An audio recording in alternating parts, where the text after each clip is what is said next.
So today I thought we'd talk about something that I think a lot of survivors struggle with, and that is, how do we find peace in the midst of chaos? All right, because the fact is, whether we're still in the relationship or we're out of the relationship, a lot of times we're still dealing with a great deal of chaos and stress and things that are beyond our control. And so we tend to forget that we have the right and the ability to change our lives and our circumstances. So today we're going to talk about how to find your inner peace in the midst of a chaotic, narcissistic bunch of crap. Oh yeah, let's do it. My name is Angie Atkinson, and this channel is all about teaching you what I know to be true. You really can create the life you want. So listen, as survivors, we live in this state of reactivity, right? We are so overwhelmed by the narcissist's behavior sometimes that we fail to find peace. We fail to live in a state of generally, what some people would consider happiness, because we're constantly on guard. We're constantly stressing. Loud noises stress us out. Loud noises. I still today jump every time, one of the people that in my life, my friend Gio, spends a lot of time here, and he does this thing where he claps. And it's like, when he's laughing, ha ha ha, clap. And it's funny, and there's nothing wrong with it. It doesn't bother anyone, but sometimes when he claps, I'm not expecting it, and it makes me jump, and it's the dumbest thing in the world. But the point is that, it's part of the PTSD thing. And, so sudden loud noises will be anxiety making for me personally, and for a lot of other victims as well, and survivors. And so little things, it's the little things, right? So how do you find peace in all of that chaos? How do you find peace in recovery? How do you find peace while you're still in the mess? Okay, I'll tell you something. One of the things I find incredibly interesting about being a narcissistic abuse survivor is the level at which you can actually find your strength. Because the fact of the matter is that we tend to look around and we tend to think, well, my life sucks. Everything's terrible. But if you really think about it, you're probably stronger than most people that you know, simply because you're surviving this, or you have survived this kind of an abusive relationship.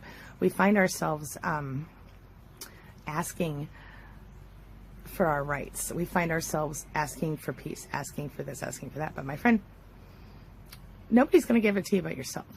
All right? The narcissist certainly is not going to give you peace. You have to choose it. You have to own it. You have to take it. Take it. Take it. Take your life. Take it back. You know what I'm saying? Story about a woman. We're going to call her Becky. Her name's not really Becky, but I like that name. So Becky is one of these people who she's like mid-30s, and she's exhausted, she's tired, her life sucks, according to her. And what happens is that Becky is constantly concerning herself with other people's problems. She's constantly putting other people's problems in the middle of herself, in the middle of her life. So what does that mean? Well, for example, a friend of hers from high school that she doesn't even talk to anymore apparently had a miscarriage, and that's very sad. But Becky decided that this was something that she was going to be devastated about. Becky, not her friend, and not in the same way that I think a normal person would feel sorry, but in a different way, in a way that is, somehow she, basically what she does is she owns the pain. She takes the pain of other people inside of herself. Now, maybe Becky is an empath, or maybe Becky is a narcissist, because maybe she's doing the thing where she's looking for pity from people. In either case, Becky is causing herself unnecessary stress and pain by taking on the stress and pain of other people. It's okay to feel sorry for someone. It's okay to tell someone that I'm so sorry that you lost your baby. I'm so sorry that this thing happened to you. And to mean it, but it is not okay for you to take that pain into yourself on, especially when it's someone that you're not even very close to anymore, on that kind of a level where you become devastated and your life stops. Do you understand what I mean? So part of what can help you to have peace in the chaos of it all is to really think about the effects of what's happening around you, on you. Okay, so if your friend has a miscarriage, of course you're going to be sad for her. Of course you're going to feel bad for her, and you're going to want to comfort her and do all the things. But what you're doing, for her is for her, and you have to understand that it wasn't really your loss. And I know that sounds ridiculous, but this is just an example. Okay, it could be anything. It could be a divorce. It could be of your friend, or it could be your friend, their house burned down, or whatever terrible thing happened. The best thing you can do in those situations, because as empaths we want to help people, and we are wired to react to emotion. And so the best thing that you can do in a situation where your friend is hurting, or your loved one is hurting, is to help them in the best way that you can, and then to continue to work on your own inner peace. Because if you don't, nobody else will, my friend. The only person who can help you find that peace that you want is you. Okay, I could tell you all day long how to do it. It doesn't matter. If you don't want to do it, you're not going to do it. So you have to decide, I choose inner peace today. Okay, and it's very difficult, especially if you're in the midst of a relationship with a narcissist. But what you have to do is you have to learn to be happy and peaceful and centered, no matter who's around you, no matter what's around. I just had this conversation with my 13-year-old son this morning, because he was stressing about somebody at school. And I said, you know what? I said, no matter who's around you, if you can learn to be at peace and happy with yourself, your life will follow in suit. And that is the truth. Okay, so even if you're still with a narcissist, if you can understand the narcissist on a logical level and understand who they are and what they're all about, and if you need help with that, I've done many videos on that, and I will do more if you need me to.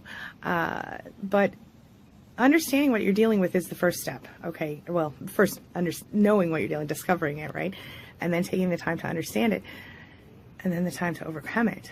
Okay, well, one way to overcome it, the best revenge of all, against any narcissist or any person who's hurt you, is just living well and not letting them control you anymore. You feel me?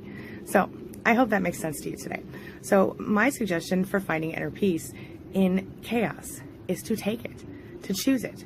You can try affirmations. You can try, I like to have like a mantra. And one of the things that I do is I make sure that when I wake up in the morning, before I even put my feet on the floor, I think some happy thoughts. I think good things about the day.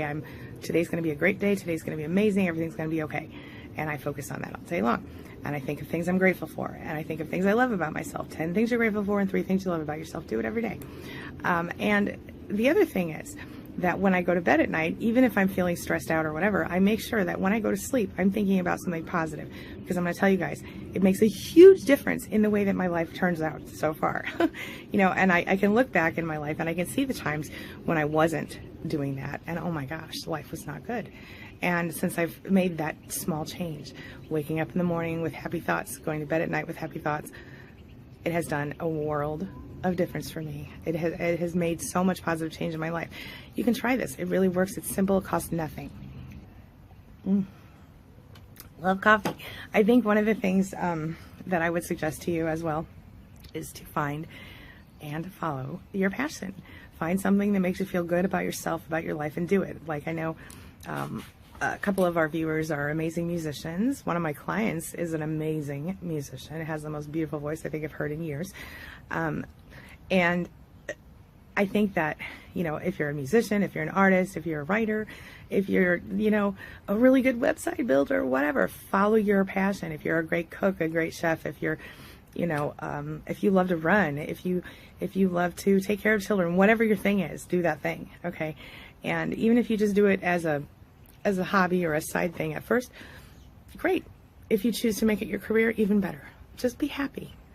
Choose it. Take it. Take it. Don't let somebody take it away from you. All right? Okay, I'm wrapping up. I will see you guys later today for another video, and I really hope you're doing okay today. All right? As always, thank you for letting me be a part of your life and a part of your day, and I'll see you soon. Have a good one. It's my mission to teach others what I know to be true. You really can create the life you want. Take care of your body, take care of your soul, nurture the real you, and introduce him or her to the world. Be comfortable in your own skin and in your place in this world. Take your spot, take it now, and the universe will take its cue from you. You feel me? If so, subscribe to my channel. Let's get it done together.